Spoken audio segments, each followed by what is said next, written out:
I fed him again. He slept off, put him in his crib, and then he woke up, started fussing. Like, guy, mommy needs to sleep too. Like, why are you awake? What's going on here? You want to eat continuously for 24 hours? Hello, welcome to another episode of the Motherhood Journey with Queen Billion. Hope you're doing good. This is day 6 and it's been a roller coaster. I can't tell you how crazy it's been. My son's eating capacity has increased and he wants to feed all the time. It's crazy. I'm not getting enough sleep. I can't even sleep. You know, even when lying down on the bed with him to try to feed him continuously. You understand? I'm half awake. It's been a roller coaster. But so far so good. So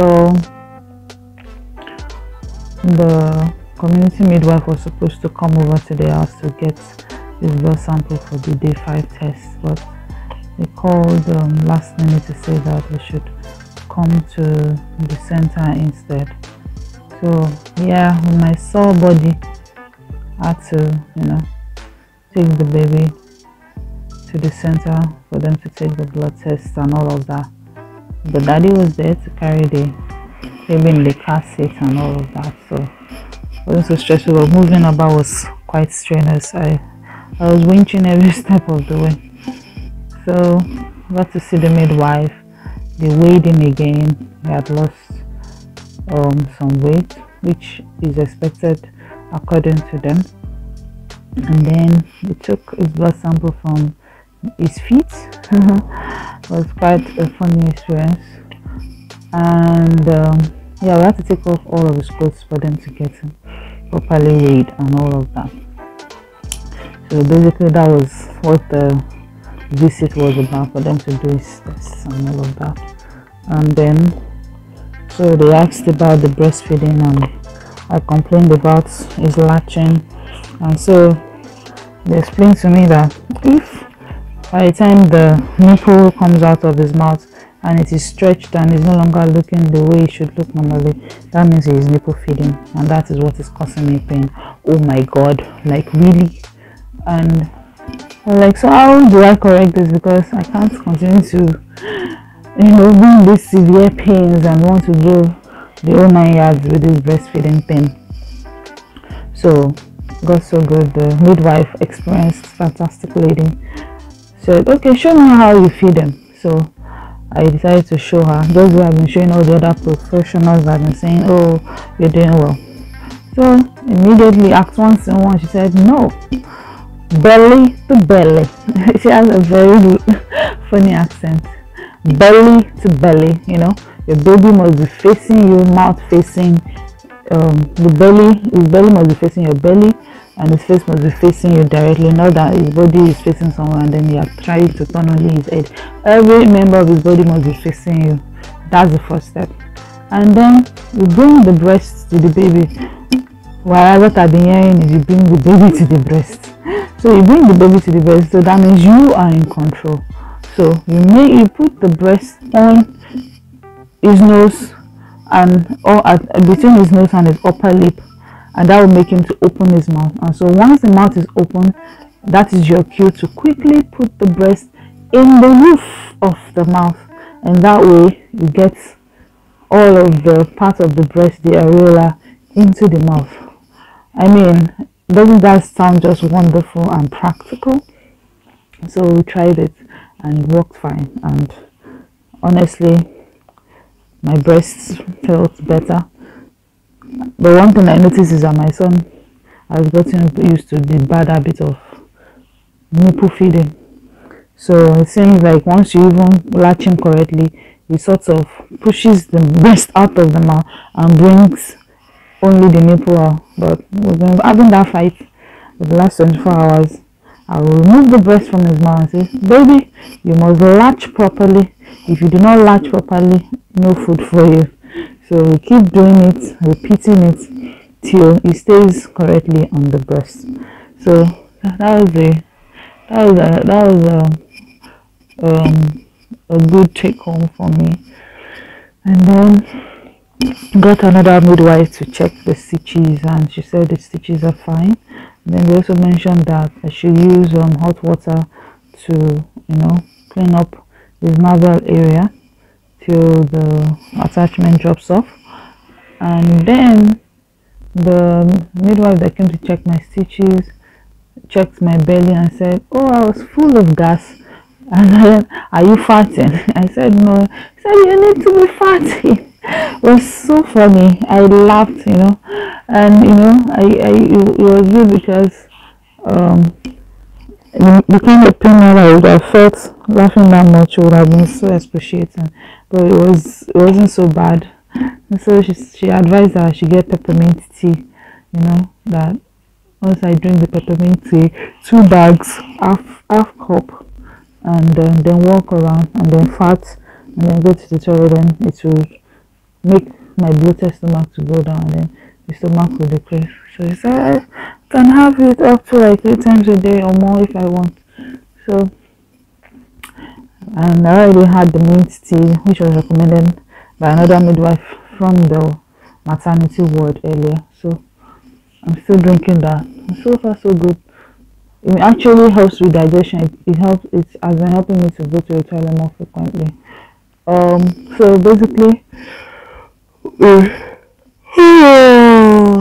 So basically we're done from the community health center and then headed back home, and we got home. Then I had lunch and all of that. So my son slept in the afternoon, and then woke up not so long. So he slept while we were coming back. So we moved him from the car seat, put him in his crib, and he was sleeping. And then, so when it was around like the 2-hour mark, I decided, let me quickly catch some sleep before this boy will wake up. People of God, within 30 minutes, he was already awake. And that was the end of my day. So I had to, feed him again and all of that. But I noticed that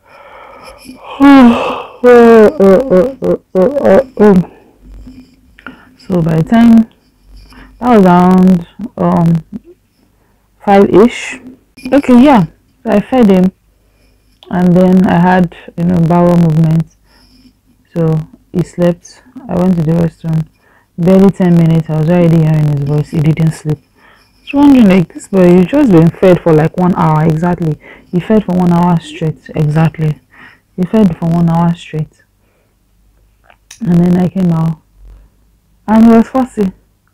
My niece was carrying him. At that moment, I was actually exhausted. I was tired, and I just felt really, really, really drained. So I just went to the room. I went to sleep. I just needed to sleep that sleep. So God so good, nobody brought him to me, because obviously he wasn't hungry. He just wanted to be held.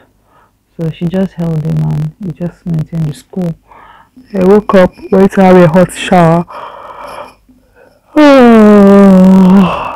Woke up, went to have a hot shower so that I could feel refreshed.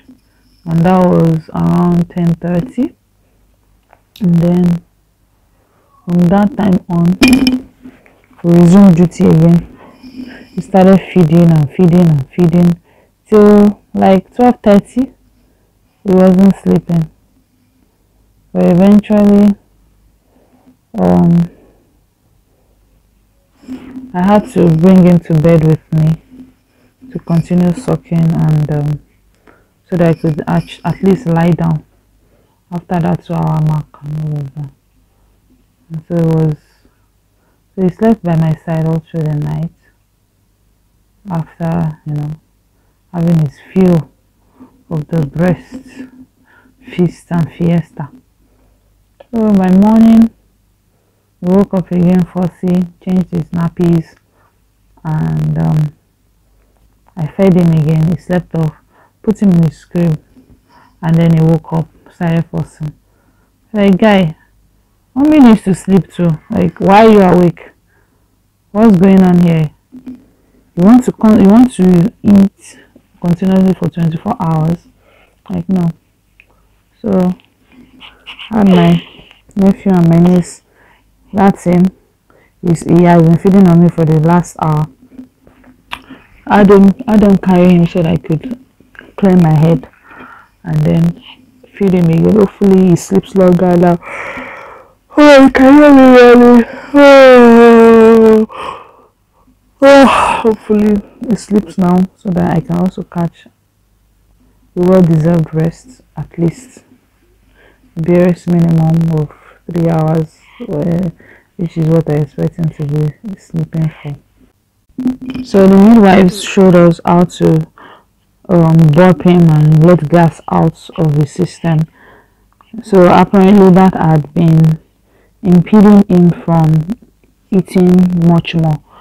So I think, so yeah, no way taking the pap on day 2 or day 3 accelerated milk production in my breast.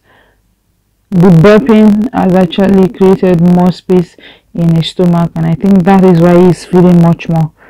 Because once you burp him, he wants to eat some more. Once you burp him, he wants to eat some more. So the burping and helping him to let out gas by rubbing his back, patting his back, has increased his capacity to eat much more than ever before. And that's crazy. That I wasn't expecting that. I just wanted my baby to feel comfortable after eating and then go to sleep. But no. My baby eats, burps, releases gas and wants to eat some more. And it's like that's what he wants to be doing. No. I don't think any one of us will be able to cope with that. So we'll find a way around it, because I've actually had to be threatening him that, look, you might have to supplement your feeding with formula, because I don't know how long I can keep this up. And we're yet to even get a grip of this breast pump to even help to store milk. But hopefully that gets sorted soon. So yeah, that's it. So that's been the day 6 experience. So far so good. We're forging ahead. Until next time, it's Queen Billion. See you in the next episode. Bye. Please like, comment and subscribe. Don't forget to share with your friend. Someone will learn 1 or 2 things from this. See you in the next episode.